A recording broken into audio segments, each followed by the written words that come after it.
Anger and jealousy, my dude. Hey, how about you unblock me on Instagram if you want to talk man to man? Square begins this post with a confrontational, emotionally charged opening. His words reveal not just frustration, but a deep need to assert himself in a social hierarchy he perceives as unjust.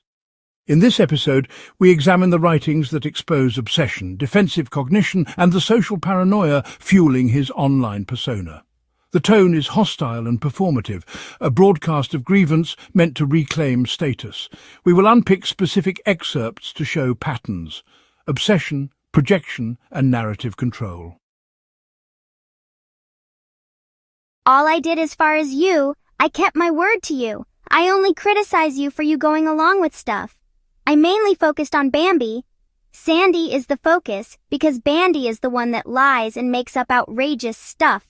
Literally, the next day she's talking about the work verse. Square isolates a single individual, Bambi, as the source of deception while portraying himself as principled.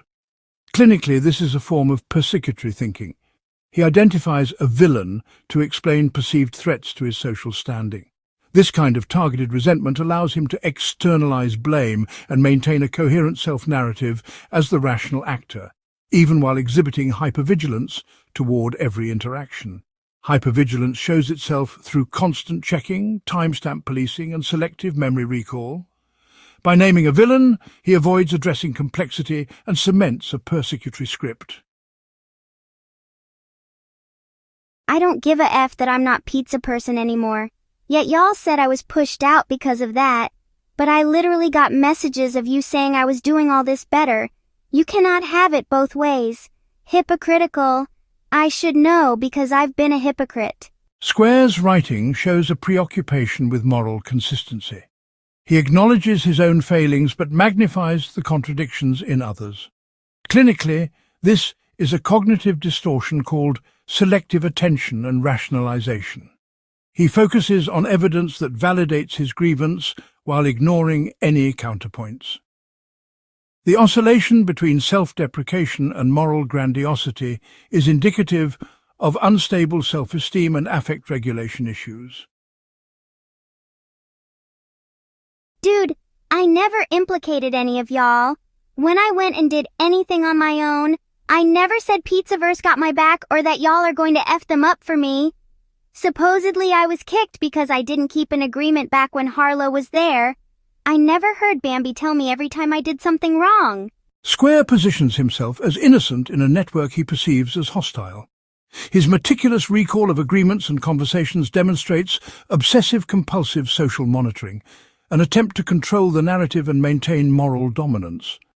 From a clinical standpoint, this is also projection. By asserting his innocence, he casts others as hypocritical or deceitful, reinforcing his self-image as principled and wronged.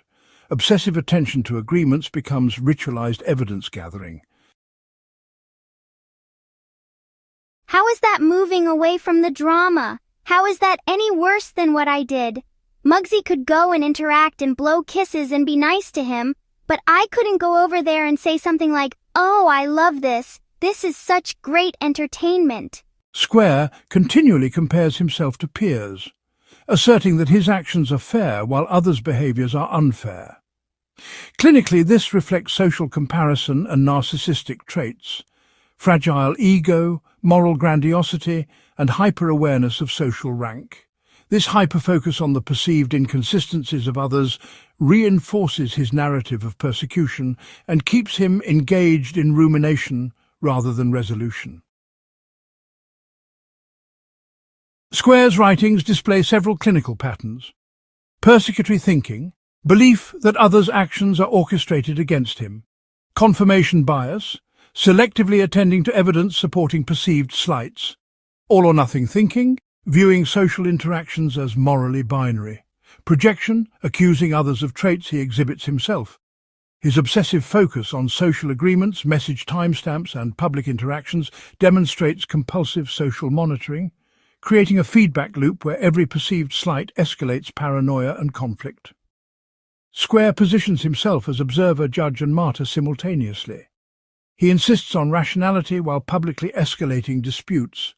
His strategy is narrative control. crafting a chronological, logical argument to prove moral superiority.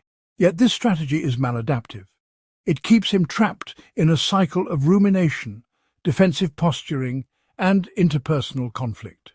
Clinically, this pattern aligns with narcissistic vulnerability, interpersonal paranoia, and obsessive-compulsive social monitoring. It is less about objective truth and more about controlling perception and protecting fragile self-esteem.